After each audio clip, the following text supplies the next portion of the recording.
January 6th, 2021. As Americans watched in shock, many asked, how could this happen here? A mob attacking democracy in America? But in black homes across America, there was a different conversation. A darker question: will this one succeed like Wilmington? Because in 1898, a mob of 2,000 armed men didn't just attack democracy, they conquered it.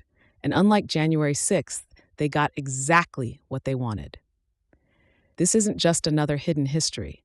This is the story of America's first successful coup d'etat, a blueprint that worked so well they had to erase it from our history books. Because once you know this story, you'll never look at American democracy the same way again. Wilmington, North Carolina, 1898, one of the South's largest cities. But this wasn't the South of our history books. This was Black Wall Street before Tulsa. This was Black success before they made it a crime. But success made them dangerous. Black citizens in Wilmington had done the unthinkable. They'd gained real power. They held political office, they ran businesses, they published newspapers, and most terrifying of all, they'd formed an alliance with poor white farmers. It was called the Fusion Movement, Black Republicans and white populists working together. And it wasn't just working, it was winning. That's when they launched the plan. Not a riot, not a protest, a calculated military coup. First, they had to turn white against black, and for that they needed a newspaper. The News and Observer became their weapon.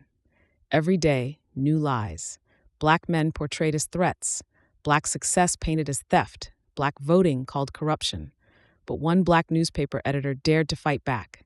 Alexander Manly didn't just defend his community, he exposed their lies. They marked him for death.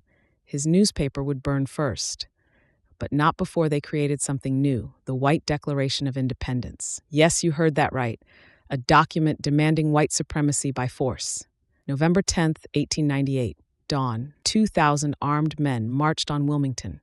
This wasn't chaos. This wasn't random. They moved with military precision because they'd been planning this for months. Their first target? The Daily Record.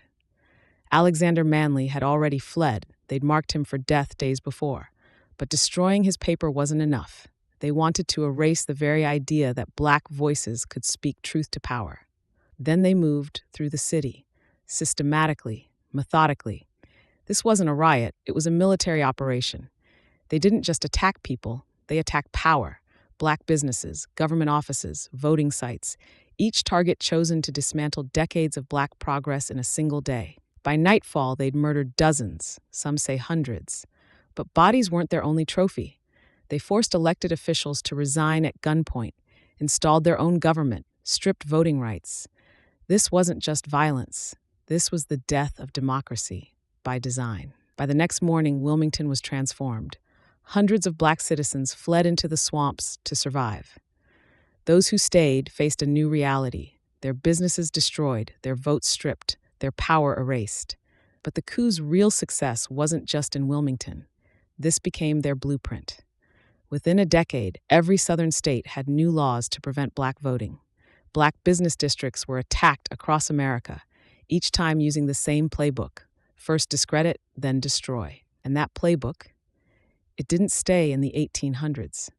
Every time you hear claims of voter fraud in black districts, every time you see attacks on black success labeled as riots, you're watching Wilmington's blueprint in action. January 6th wasn't America's first coup attempt. It wasn't even our first violent attack on democracy. The only difference? In 1898, they succeeded because people didn't know it could happen. In 2021, they failed because enough of us remembered it already had. History isn't just about the past, it's a weapon. In the wrong hands, it's used to divide us. But in our hands, in your hands, it becomes a shield protecting democracy itself. Subscribe to arm yourself with knowledge. Share this video to strengthen our shield of truth. Because remember, they succeeded in Wilmington for one reason. People didn't believe it could happen here.